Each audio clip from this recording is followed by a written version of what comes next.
Russian army is close to controlling a strategic town, Moscow.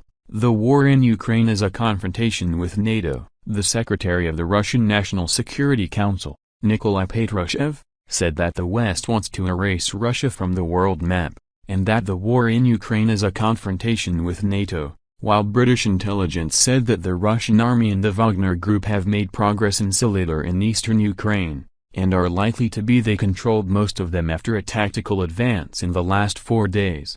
Patrushev added that Russia needs a strong army and intelligence to neutralize military threats, considering that Russia's self-sufficiency annoys the West, which seeks to dismember the country, as he put it. He stressed that Russia has all the resources to achieve economic sovereignty. The Russian official also emphasized that the sudden U.S. withdrawal from Afghanistan was largely due to the need to focus on Ukraine. For its part, the Kremlin said that the involvement of the United States and NATO in the situation in Ukraine is clear and they have become a de facto indirect party to the conflict, indicating that attempts to confiscate Russian assets will bear consequences for all countries that will try to support them. On the other hand, Russian Defense Minister Sergei Shoigu said that his country continues to develop the nuclear triad and maintain its combat readiness in 2023, stressing that the nuclear shield will act as a major guarantor of the sovereignty and territorial integrity of Russia. Shoigu added that the Russian armed forces will expand the arsenal of offensive weapons in the near future, and will also increase the use of aviation in the enemy's new areas of air defense operations, as he put it. The Minister of Defense said that plans for training and supplying equipment for the Russian armed forces should be drawn up based on the experiences gained in Syria and Ukraine. This comes with news that NATO and the European Union signed today a declaration of cooperation and coordination that includes a commitment to support Ukraine in the face of Russia, and NATO Secretary-General Jens Stoltenberg stated that the agreement aims to strengthen the partnership between the two parties against the backdrop of Russia's invasion of Ukraine, as he described it. We want to raise cooperation to new heights, and we have many values and goals that unite us with the European Union, Stoltenberg said, adding that the Russian regime wants a different Europe and control over its neighbors and sees democracy as a threat to it. And the Secretary-General of NATO considered that Russia wants to threaten the unity of Europe's security, and said, "This will not happen," and stressed that authoritarian regimes threaten our values through arming, spreading destructive ideas, and supporting extremist groups, as he put it. Solidar battles.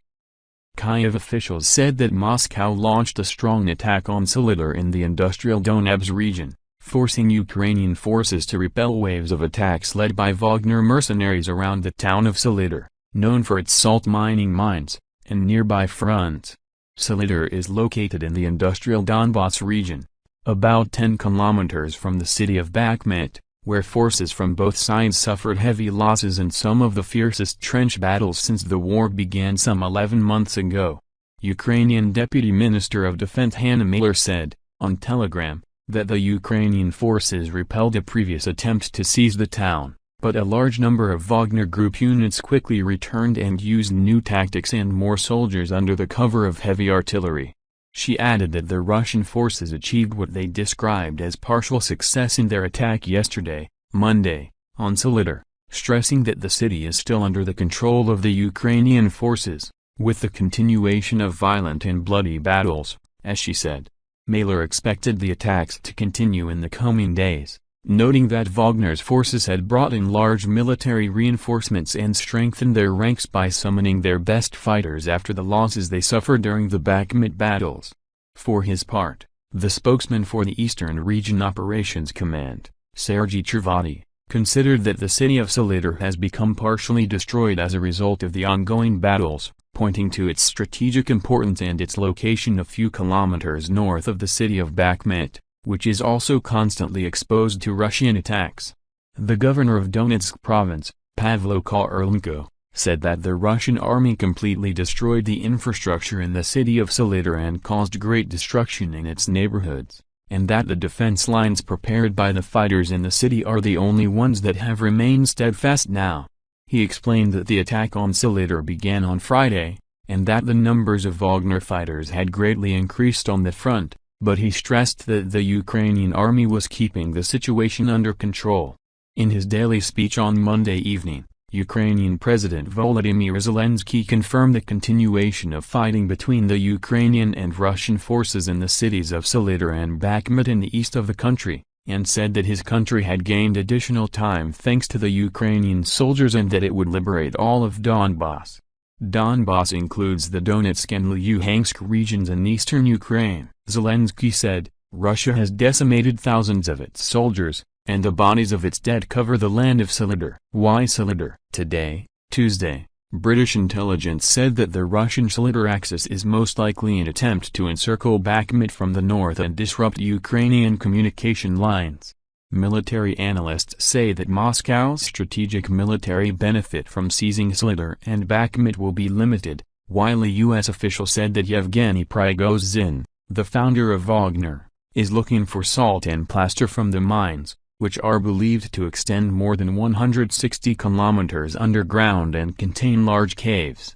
Prigozhin, who is also active in conflicts in Africa, has been trying to seize Bakhmut and Solidar for months, despite the loss of many lives on both sides, between 80 and 100 meters, but tanks and infantry fighting vehicles can also move in it. For its part, the Russian Defense Ministry did not mention Solidar or Bakhmut in a regular press briefing on Monday, while Russian forces said they were making progress on the Bakhmut axis in Donetsk province.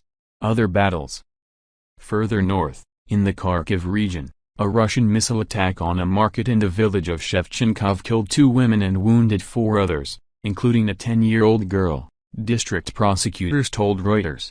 Ukrainian authorities said Russian attacks targeted Kharkiv, Ukraine's second-largest city, and infrastructure in Donetsk, Kherson and Mykolaiv regions, where the region's governor said 15 were wounded in shelling of a coastal town.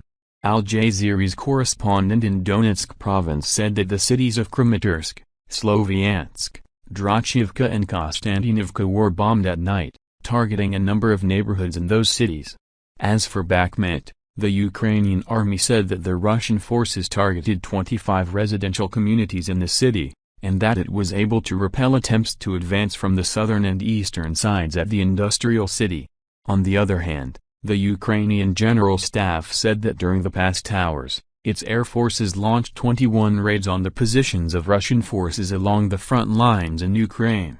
The General Staff added that its defenses shot down 2 Orlan drones and bombed 2 anti-aircraft missile systems. The authority indicated that the Russian forces launched more than 30 air raids yesterday, targeting the infrastructure in the cities of Kherson, Mykolaiv, Zaporizhia, Kharkiv and Kramatorsk.